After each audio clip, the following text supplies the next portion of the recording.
Чаткалдын тоосун ашканда мен чар болуп каптап асманда.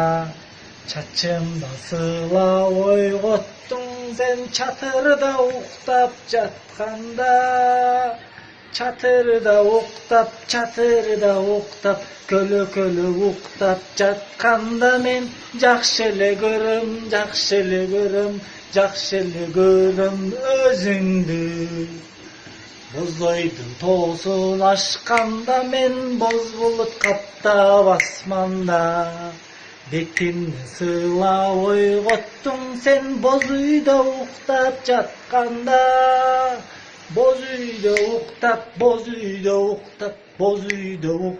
жатканда мен жакшы эле